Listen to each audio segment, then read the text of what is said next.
Chào ngày mới, hôm nay thứ Bảy ngày mồng 6 tháng 12 năm 2025, nhằm ngày 17 tháng 10 năm Ất Tỵ. Kính chúc đại chúng có một cuối tuần suy nghĩ tích cực, hành động đúng đắn và kết quả tốt đẹp. Các bạn thân mến, cuối tuần là thời điểm để kết nối bản thân lại với những người xung quanh.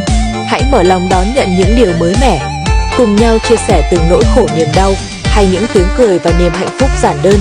Thứ Bảy, cuối tuần ấm áp, hạnh phúc và ý nghĩa nhé!